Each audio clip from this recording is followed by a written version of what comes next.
conference guests, please welcome to the stage TSA's Chief Executive, Alison Scurfield.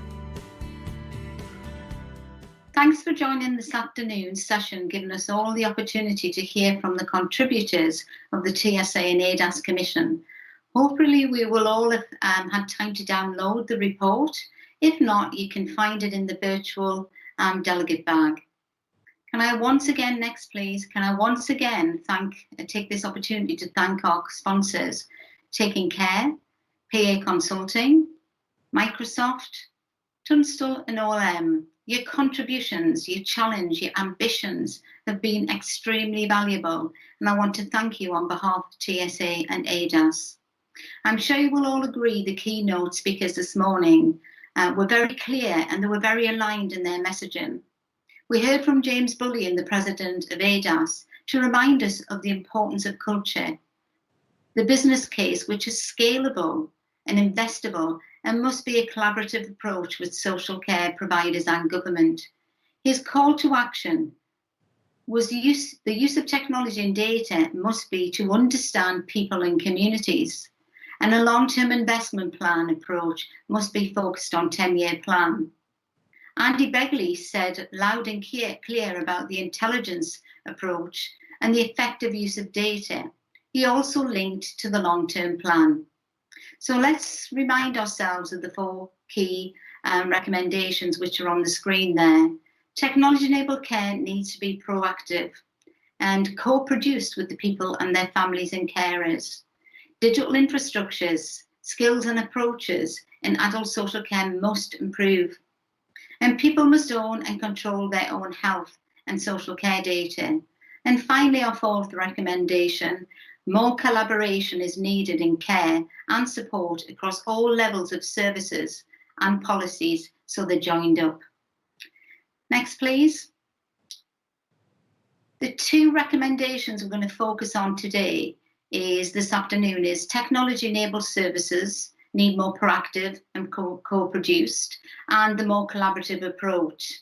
There is another panel session running parallel to this today, and you'll all be able to go on to demand and have a look at the other outputs from the other 2 recommendations. But I think to start this discussion today, I think what we would like to do now is to take you to a real life experience and just hear from one of the real life stories, Trudy's story.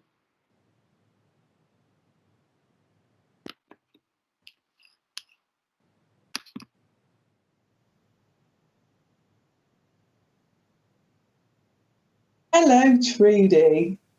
Hello, Sam. And how are you? I'm fine, Trudy, absolutely fine. And we haven't seen each other for absolutely ages, have we? The last time we were together was at Steeple Hostel at Whitley Lodge. It was Whitley Lodge, and I was working out 33 years ago. Can you imagine that? Do you remember? Oh, that's right. Yeah. Do you still hear from Jake and Ruth? No, I haven't spoken to them for absolutely ages, but it would be lovely to know what they were doing now, wouldn't it? Because I think they moved away, didn't they, when the home closed, because Whitley Lodge was a residential care home, wasn't it? What are you doing with yourself now then? So what have you done since you were at Whitley Lodge? I go for walks and I go beach cleaning. Yeah, but do you still live in a residential care home? No. Wow.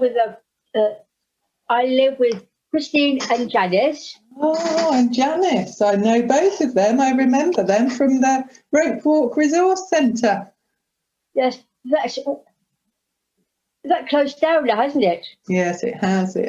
So things have changed loads in your life, Trudy, by the sounds of it. So what things do you do more of in your home then? What are the things that you're doing?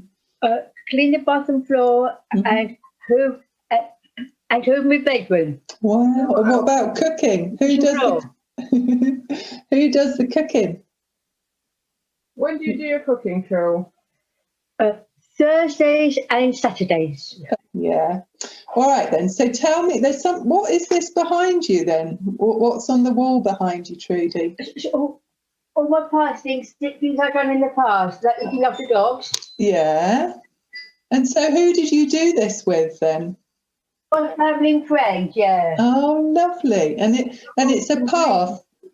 Good reason to, yes. I hope to be back working with horses and dogs again. Oh, you used to love horses, didn't you? I remember. Yeah. So I hear now then that your support's paid for differently. So you've got something called an individual service fund, is that right? That's right, yeah. Ah, and so does that pay to help to do all the things that you've just talked about then? I should have said, Yeah, that's really good news then. And so I see above here, there's a really colourful like grid thing. Can you explain a bit about that to me? Well, we're just going to put it up, the colourful grid, the 24/7 grid that you've got. but blue is independent. Yeah, okay, so that means doing things on your own then, does it? Red's 1-to-1. Yeah. And green's okay, and yellow is caring and sharing. Oh, right. So what does that mean? What does caring and sharing mean? You share things with your friends. Oh, okay. So is that with the other women that you live with in your home? Yeah. Ah, brilliant. So you don't need quite so much support then because you're sharing the hours. And so this one we're seeing at the moment is the first one that you did. And so you had a budget there of just over £900. Yeah.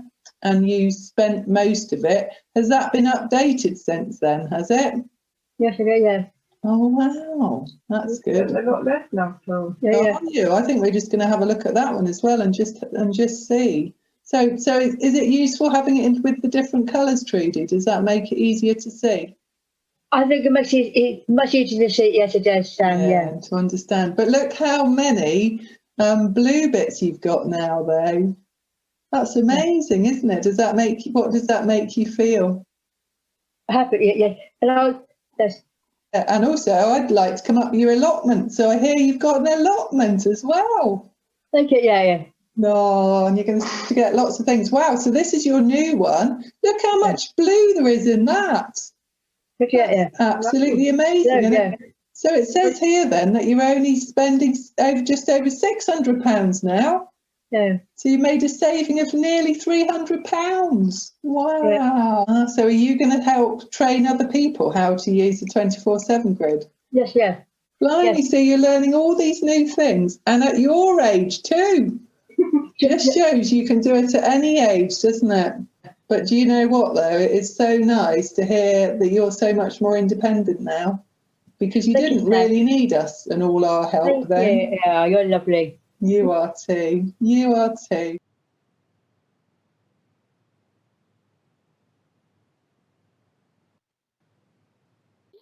Well, that just reminds us all of why we're here, why the commission is being commissioned in the first place, and what we really want to do moving forward.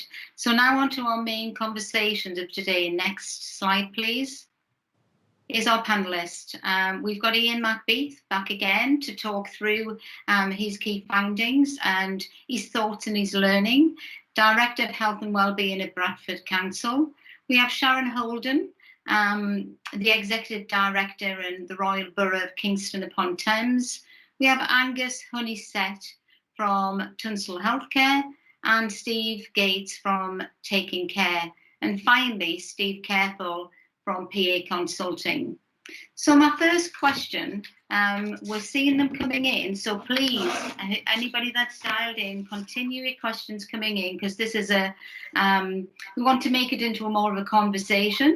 So firstly, I would like to go to Ian McBeath and just ask that question. We talked a lot about co-production this morning in the plenary and why it's important.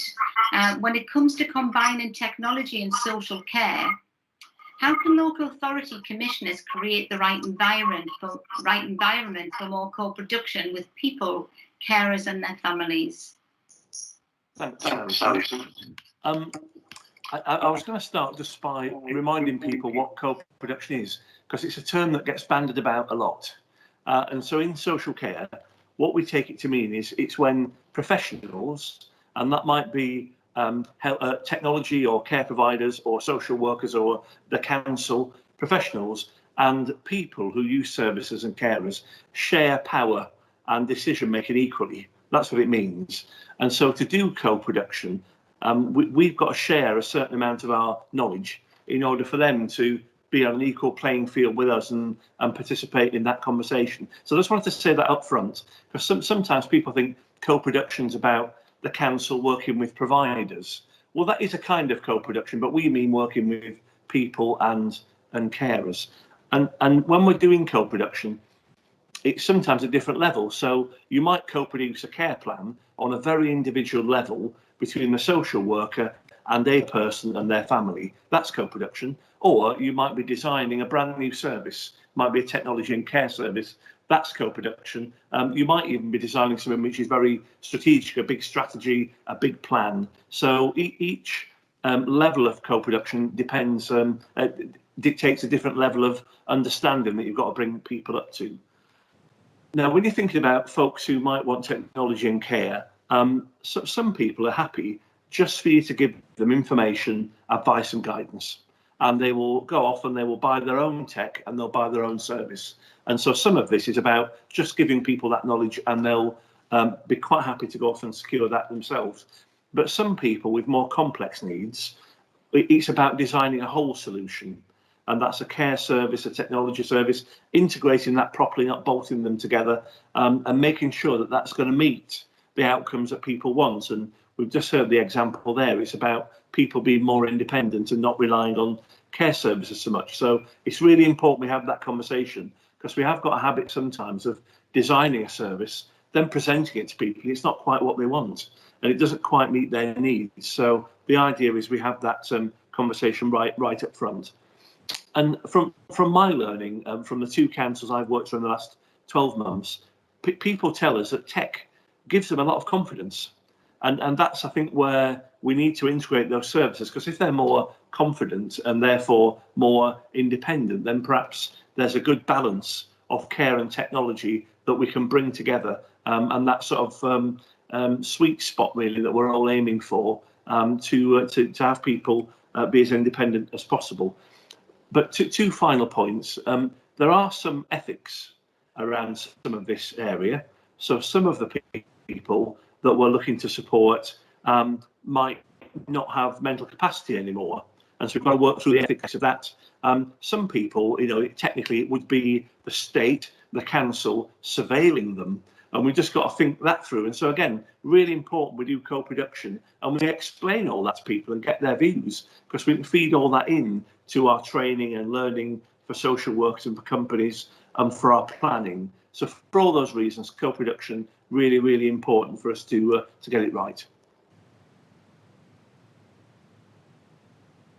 Thanks, Ian. I think that sets a scene for the conversation really well. It really focuses not just on this morning, but what we spoke about yesterday in proactive and preventative care for people. And I think my next question would go over to Angus. From our supply sector, how can technology suppliers collaborate more closely with social care commissioners and service providers? What steps need to be put in place, and what will be the benefit, Angus? Okay, thanks Alison, and thanks Ian. I think it's picking up on a couple of Ian's points. It's about working in partnership, not just with local authorities, but with health colleagues as well. It's about understanding what solutions are required and adapting as things change, not to be driven necessarily by contracts, but in providing solutions. Your question refers to sort of social care in particular, but we need to recognise the importance of health and care as integrated services, and as we all know, sort of the move to working more closely with ICSs as well. But I think Alison, we need to go back a stage before solution building. We need to understand what the problems are that we can help to co-design the solution. And I think it's a bit of, don't tell us the solution that you want, tell us the problem you have, and let's come up with the best solution together. But I think a key point here is that it's difficult.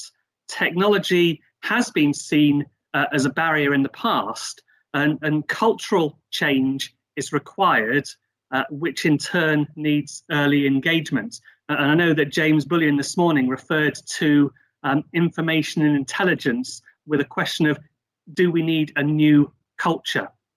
So I think that social care must lead from the top to ensure practitioners have input at an early stage into how technology can help them and the citizens they support.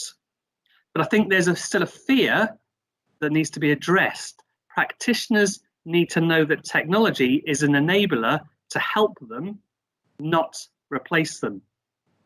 And we need to develop increased confidence in using that tech and collaborating for better education as part of social care through education and training. And I know my colleague Zilla yesterday talked about Tunstall Academy and Rising Stars programs.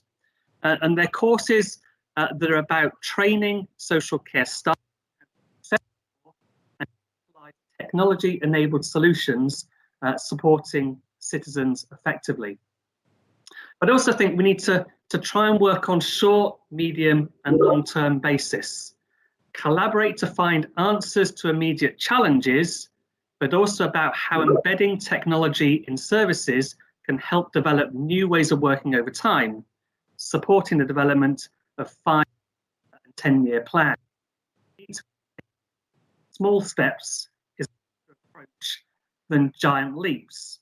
And I think that in turn leads to various benefits, such as increasing capacity in the system to cope with growing demand, enabling care to be more community-based. Fundamentally, aiming for a better quality of life for citizens and their carers, and then supporting professional development, aiding recruitment and retention. And coming back to the point that technology is an enabler, not a replacement to care. Thank you, Angus. That was very detailed, and thanks for that answer. So now over to Steve Careful. Over the past 12 months, Steve, mainstream technologies have been widely adopted in many areas of our life and our professional life. How can we ensure that these everyday devices are used more in social care and integrated with specialist technology? Is Steve Careful on the line? Yep, Steve Careful was on mute. Apologies.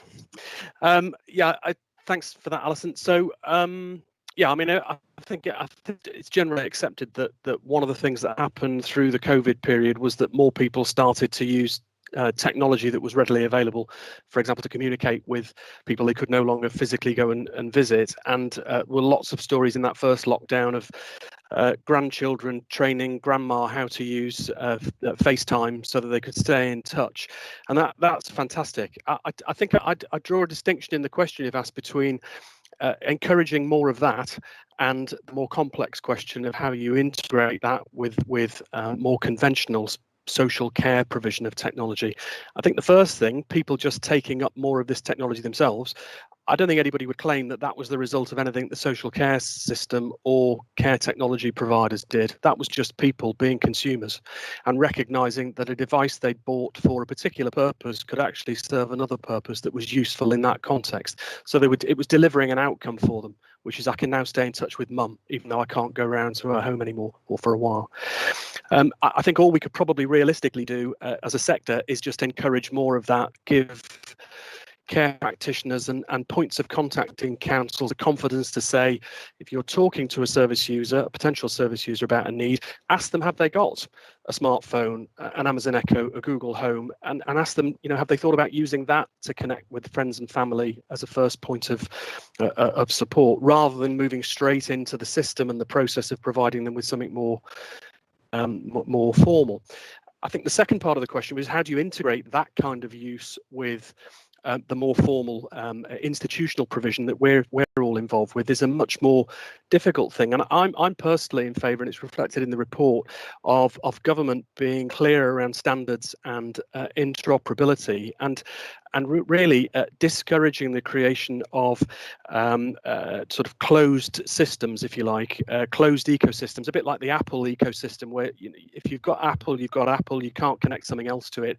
I think the last thing we want, if we want to see more technology being used in care, is for that to be happening around the sector. We really need those gates to be open and recognise that the best solution for an individual might be a combination of a wearable, a consumer device they've bought from Argos, their smart meter as part of their electricity monitoring, and some devices that we bring into the home that are more specialist to give that totality of support. And our job as the sector more broadly is to make sure there are no barriers in the way of doing that, and that the staff who are representing those solutions are doing so confidently and knowing that that's a reliable, robust solution for that individual in those circumstances. Thanks, Steve. And I think interoperability and standards has come across loud and clear, as I keep saying, over the last couple of days. So as a sector, we have those things to take forward. I think my next question, I would like to bring in Steve Gates.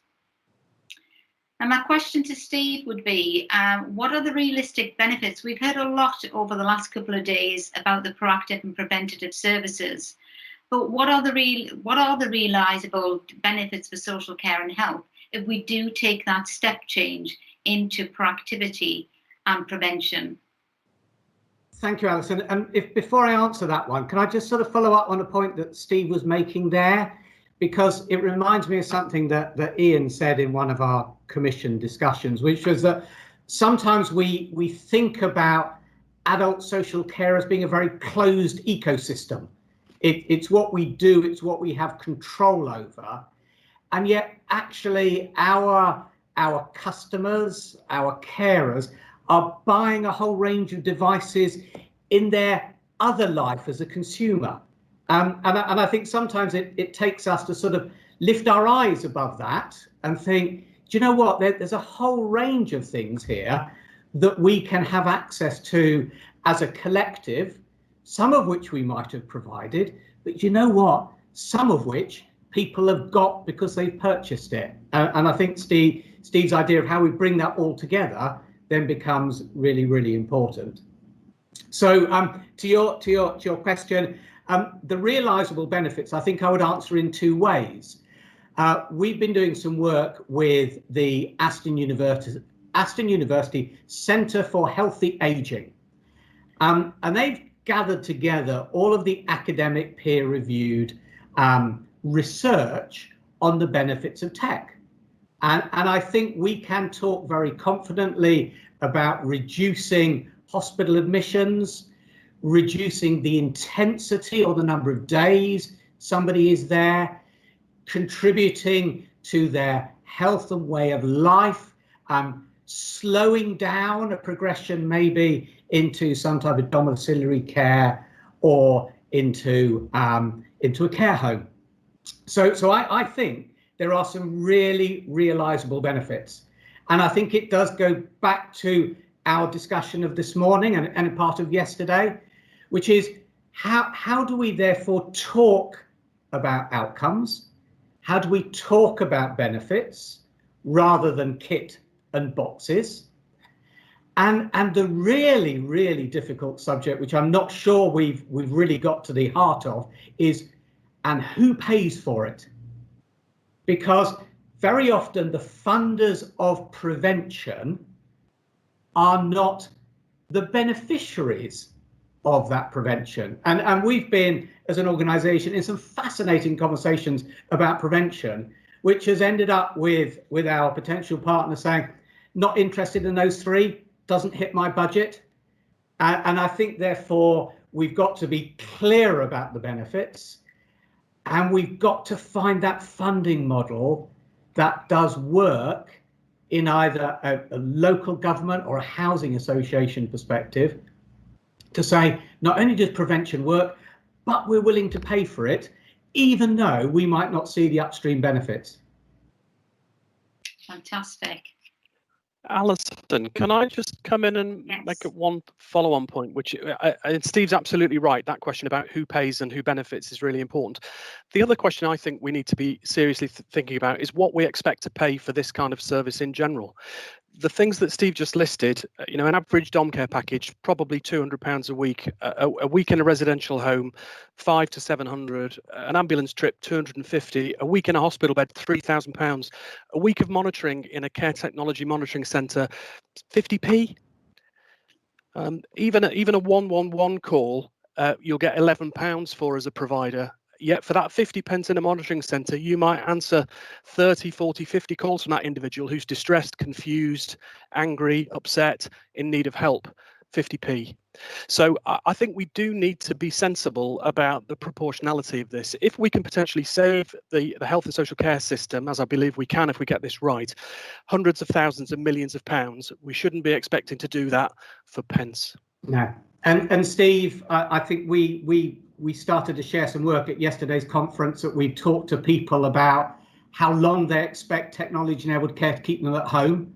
But more than that, what was the value that they place? And we went for a really, we went for the hardest measure of all. We said, in pounds and pence, how much do you value every year of staying at home? And for the over 55s, I think the average was £12,500. So for every year that tech helps someone stay at home, they themselves are reporting, I received £12,500 worth of value. And I think that's a really, it's an interesting new way of thinking about these things, which is what is the benefit that I receive from that investment in tech? Thanks, Steve. And I think these are some of the conversations when we've spoken this morning about going back out to service users, their carers. These are some of the insights, as well as what value and outcomes they want. How they pay for it is a big question. And I know we're starting to move into a self-funded market. You heard me yesterday saying we've seen an incredible 25% uplift in people wanting, but they want proactive and preventative services. So that's a great point to note now. And I would like to come over, thanks Steve, thanks both Steves. I would like to come back to Sharon Holden, one of our DASSers on the call today. And the conversation around technology, Sharon, and care can sometimes be predominantly focused on health. What can be done to shift the dial so there's more consideration how technology can place and support people's wider well-being and outcomes and aspirations? Yeah, I was interested in what Steve Gates had just said, which I kind of summarize as mainstreaming. And Steve mentioned, let's ask that question about, do people have access to certain technologies, and have they already bought these things and are already using them for a range of reasons other than care or health? And I guess that whole concept of mainstreaming, I think for me, is key to shifting any dials, if indeed we do need to shift dials, because I get a sense myself in the work that I'm doing that dial, and I welcome this, and it may just be my experience, but I don't think it is from speaking to colleagues who do similar roles to me, is that dial is already shifting. And I think that the impending ICS and the work that we're all doing in relation to preparing for implementing the white paper is getting us there a bit quicker than we previously would have thought. And also the COVID-19 experience of the last year has got us there a bit faster than we might have anticipated. So I think in terms of, thinking about that question in terms of my roles particularly, and local authority roles, let's say, I think that the local authority and local authorities have got a key opportunity to shift the dial, not least through roles like the DASS role, but also the DPH role, which really steer conversations with local partners towards considering those wider determinants of health and well-being. And I think those kind of conversations that we're beginning to have, for example, where I am in Kingston, around talking about the place board and the role of the health and well-being board and how we're going to implement the ICS at place as well as at regional level, is getting us to a place where we're not any longer really trying to shift the dial. We're operating from a place where we've shifted the dial and changed expectations. We are expecting partners to meet us where we're at. So I feel very confident and positive about that, and about how we have a key role in local authorities, I think, to make health and care everybody's agenda, not just those citizens for whom health and care is at this very moment an issue. But it's everybody in society's issue, and it's common that those sort of considerations and those ideas about health and care as being hand in hand are common to us all, and they're part of our common experience. And there's a range of ways across local authorities, not just in adult social care and public health, but actually across all the functions of local authorities as place leaders that we can do that. I think another way that we have got a very specific role in adult social care and local authority is in the market shaping and market developing statutory role that we've got. And that very fact of encouraging and supporting providers who want to innovate and work with people and work with citizens as their key modus operandi, if you like, and picking up on some of the things that Ian was talking about in terms of co-production. That also gives a message. And we're very much in the local authority about the giving of messages and key messages. And I think if we really pick up that aspect of our role, we've already shifted that dial. Brilliant. And I can see lots of questions about the self-funder and that shift away from local authority budgets. So I'm sure we'll continue that conversation as we go out with our report and communicate in the local areas. There's a key question that I would like to pose back to Ian Macbeath. And it's around workforce. We've heard a lot about partnerships and people, but this question has come in: how can we seek to support the adult social care workforce to be more digitally literate? Clearly a challenge in a workforce that has a turnover rate of 30%. Over to you, Ian. I suppose the first thing I'd say is we shouldn't underestimate how digitally literate they are now. So if you work in the home care sector, for example, you've probably used an app to receive your rota, send back your minutes, write your notes and so on for years.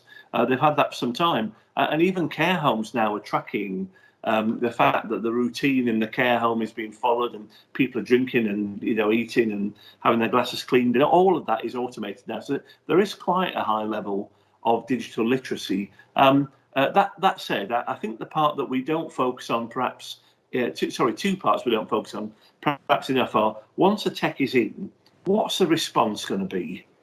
And how can we train our workforce to know what the tech is telling us and respond in the most appropriate way, preserving people's independence, not making them worry, but respond nevertheless? Now, I don't think we spend enough time thinking about that. Worse than that, sometimes I think we buy a response service which is bolted on us, and I think we could do a better job at response in the normal care service. So that's certainly one way. I think we need to do a little bit more thinking. The other thing I was just going to mention was in social care, in my view, and I defer to Sharon if she disagrees. One thing I think we don't invest in is business and analysis. Councils don't tend to employ people who are curious analysts who can take the data that we've already got, let alone the stuff that we could have if we had more tech available to us, and use that to spot patterns and to predict illness and to prevent illness. And I think if we invested in that side more, we'd reap great benefits. Our Achilles heel there, and I'm sure Sharon's the same, is that we've got these very anarchic ways of evaluating what people should earn, and analysts come quite down the pecking order. They don't have staff, they don't have a budget, but by gum, they can be really useful if you harness them properly. So there's an issue for local authorities and for care providers, for that matter, to value business analysis and to really use the data that we could collect. Thank you, Ian. And I think that reflects on this morning when Andy Begley talked about the intelligence, and we're going to hear on day 4 about the ICSs and Nottingham and creating an intelligence hub. And that's exactly that, the right people analysing the data to inform the DASs and whoever to be able to solve the problem. Thanks, Ian. I have another question here and I think I'm going to go back to Steve Careful. Has anybody adopted specific policy which states tech is not an option, but is the offer to meet the person's support wants and needs? Sorry, I'm not sure I quite understood that. Could you have another go at that, Alison? Has anyone adopted specific policy which states tech is not an option, but is the offer to meet the person's support and want needs? Right. So it's not something that might be offered, if the care practitioner feels like it, but it's expected that it's offered in all cases, or at least it's considered in all cases. I think I'm not sure it's a policy that they could point to, but I would think that Hampshire would say that they've now got to the point where it is a first choice. It's a first option. It's the first thing. I don't think it ever is for everybody, because you will always get new people into the organisation, or some people who've got a bee in their bonnet about it for whatever reason, or who just haven't read the emails or been to the training or seen any of the case study videos. But the majority of care practitioners, I think, if you stopped them at random in Hampshire and said, "What would your first thought be?" it will be technology, and that's not because of a policy, and it's not because they've been told to do that. It's because they've learned that actually that delivers great outcomes, and it delivers the broader aims that they have as they begin to engage with new service users, which is, how can I enable this person to live the life they want, to be independent, to remain connected to their community, their friends and family. And actually the answer isn't any longer, well, isn't that dom care? Well, no, the answer is there's this huge array. I think we were looking the other day, we've got 140 different care technology solutions that we use in our services. But there's an enormous range of technology out there. In fact, the technology itself is not a limitation in terms of what you can do for people to achieve an outcome. It's that mindset that says, oh, this person's got this need, and there will be a technology solution to that. And it might be part of a wider thing, and it might need to integrate with some stuff that the service user's already got. But technology will be a solution. And I think if you can get that mindset and get it to be natural for care practitioners, then you're starting to win. And then, of course, you can then bring in the new technology, the new innovation isn't looked at as a kind of, goodness me, what's this coming in from left field? It's looked at as, oh, great, this is another new thing I can deploy. It's the 141st thing that we've now got the choice of to deliver a great outcome. So there may or may not be policies out there. If you get it to that pitch, I think, where it's not, where it's natural for people, you don't need the policy. Yeah, thank you. That's great. I'm hoping that that's answered that question from the audience. And on to our next question. I would like to go back to Angus. We've talked a lot about partnerships and how we need the sector to work in partnership with our social care, health, with people. What are you doing at Tunstall to strengthen the relationship with individuals and their families who use your technology? How can service providers and commissioners support manufacturers to involve people more closely in the design of technology-enabled care solutions? Well, Alison, I think you've picked up on a really key point, and I think that the industry as a whole needs to do far more of looking at strengthening relationships with individuals and families. I think we can often get very much caught up in the bureaucracy, working out how to deliver scalable solutions, whilst perhaps forgetting about our key focus, which is improving the quality of life for Bob or Mary.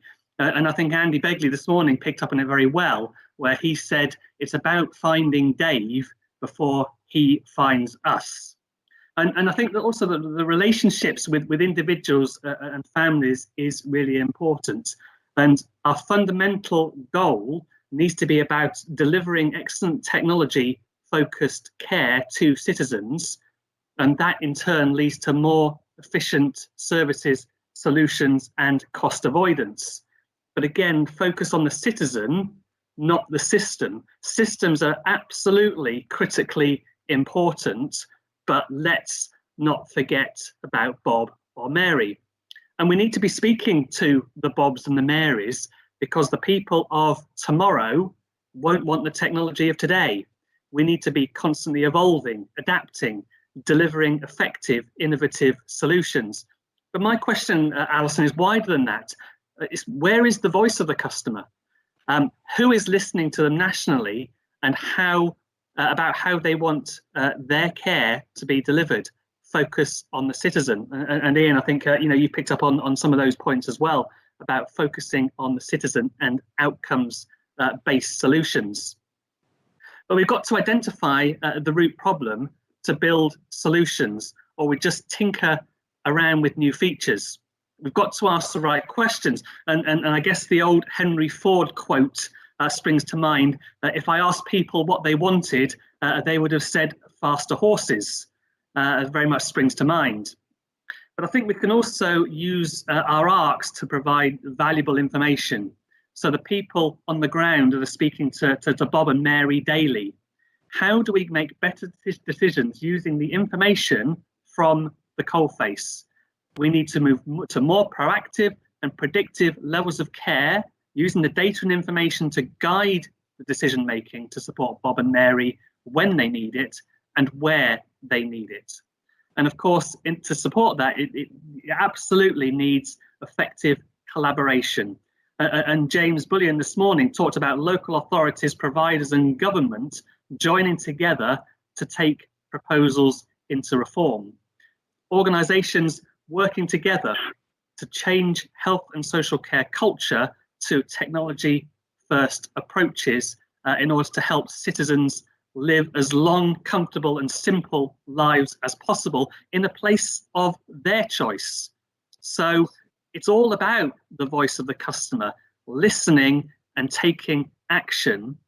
We mustn't get caught up in a set of recommendations sitting on a shelf. And I think a lot of policy and procedural documents come out, and white papers, they come out with a series of recommendations that do gather dust on the shelf. But I would argue that it's time to take those recommendations, break them down into effective bite-sized chunks, and actually deliver on what they say to support Bob and Mary where they're at. Thanks, Angus. And I'm sure you realise that I'm a woman of few words, but I'm somebody that will keep our promises. And that's one thing we have to do. We've got some clear recommendations that we're going to fantastic, but the sector, social care and health, need us to deliver it. So thank you very much, Angus. My next question goes back to Sharon, and I think I would like to just, there's loads of questions coming in here and I can't keep up with the question bank. So I'm sure we're going to have to do some formal feedback. But one of the questions is, what's the role of voluntary and community sector in making social care services more digitally enabled? And what can local authorities do to ensure better use of technology empowers community services? This is a really valid question. Yes, and I think the way I will answer it is probably not to give an answer to that, because I'm not sure that any of us have actually got a categoric answer, but I think it's more to focus on the reason why we asked the question, if that makes sense. And we tend to lump together, I think, don't we, voluntary and community sector, like it's one amorphous mass. And I think for me, it's the community is where everything starts. So the community is just a conglomeration of everyone, isn't it? It's us, it's citizens. So it's not even a community sector, it's people. And for me, that's really where everything starts. And sometimes the voluntary sector, as we know it, or voluntary organisations, are an expression of what the community wants and feels. And sometimes actually they're not. Sometimes they're a very niche expression of a particular set of needs. So I think for me, and then to bring in the role of local authorities, one of the things I think we could do a lot better in local authorities, and we're beginning to learn how to do this, but it's slow, is step out of the space and step out of a place where we're not needed, and not feel that we have to step in and control everything simply because we are the local authority. So communities, citizens, people actually are the first people who know best generally, A, what their issue is, if they've got issues, and B, their idea how they might want to sort those issues out. So I think for me, there is something about stepping out of the space. And when that comes to technology, it means recognizing that there are times when local authorities will be enablers, and voluntary sector formal organisations will be enablers. And there are other times where we won't be, and we will just allow people to reach their own solutions. And I think it comes back to what several other colleagues have said earlier about people have got technology already in their lives. In 2021, the majority of people actually, and I know that there is a whole conversation around digital exclusion, but actually overwhelmingly the majority of people are included in some way in knowing how to use technology, even in the most minimal way. So for me, it's about recognition as a local authority. What is our role? What is not our role? And we can ask those questions in intelligent commissioning, where we are doing it of our voluntary sector. We can ask those questions and listen to understand, and ask those questions of our communities.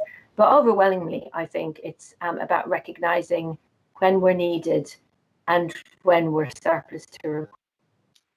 Fabulous. Thank you, Sharon. We've got a few minutes left, or just over 10 minutes. So I've got another question for Steve Gates. And the question is, we've talked a lot about predictive technologies or predictive services. So what can be done, Steve, to make care technology more predictive going forward? But what changes need to be put in place to access the industry to encourage this more widely? So I think Alison, I think as Angus said, as we said previously, we start with that person, and that must be our starting point. I think there's a huge conversation to be had about data when we start to talk about predictive and preventive. I worry that sometimes when we talk about the digital transformation in 2025, we're thinking about copper wires to digital exchanges. I don't think that is the debate. I think the debate is how we go from that analog world of either on, off, emergency, non-emergency, to collecting much, much richer data. And I think we need to give some serious thought to what we're going to use that data for, how much the minimum that we need to collect, and how we combine that for the value of the service user or loved one.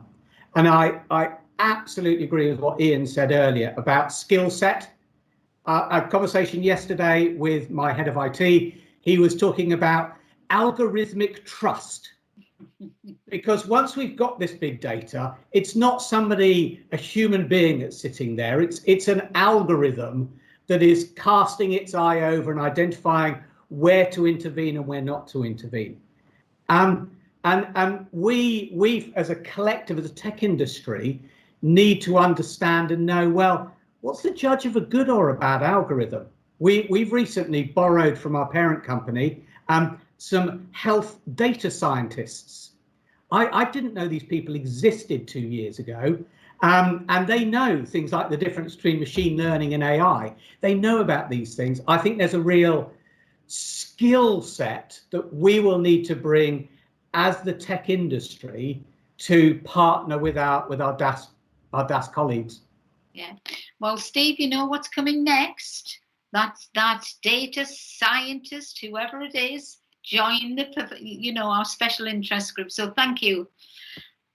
Before I go back over to Ian, I just want to say how enlightening all of this has been, and it's certainly not the end of our journey. I think this has just given us the tools, the recommendations to really take forward. So my final question to close the panel today is back to Ian McBeath. How can ADASS partner with TSA and LGA to drive the Commission's recommendations forward and implement the Personalised Care Innovation Programme? Now, I know that's the question. It's been coming up. Where does it go next? So over to you, Ian. How are we going to do this?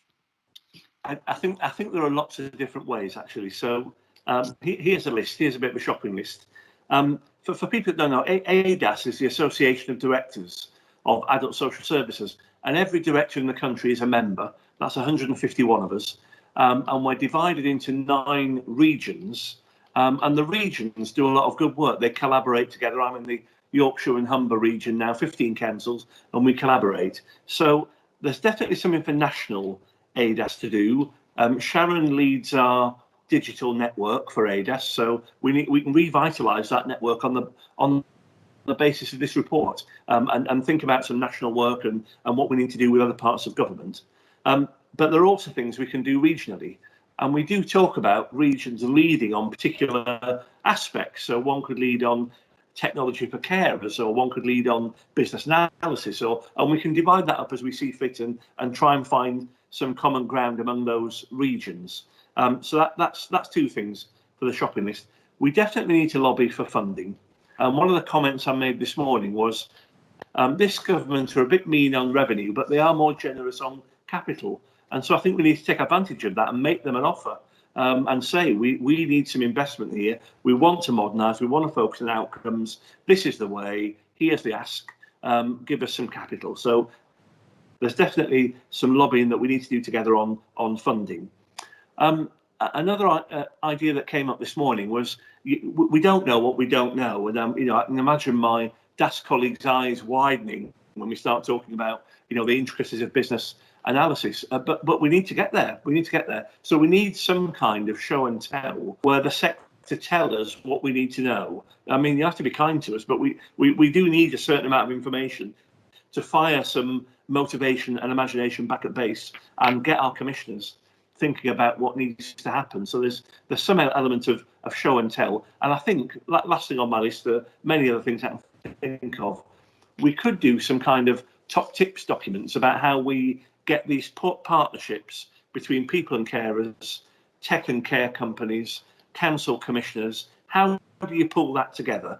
And we could do some national thinking and try and make that path a little bit easier rather than do that thinking 151 times. So in answer, loads of stuff, and we need a plan and we need to get on with it.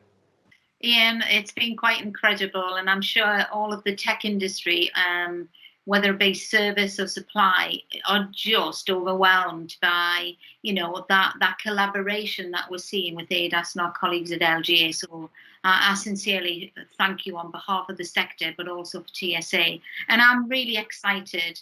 My PA lead, Rowan, who's worked with us a lot, there's a lot of interest in the media as we launched the report this morning. So I do think we just need to keep the communications going.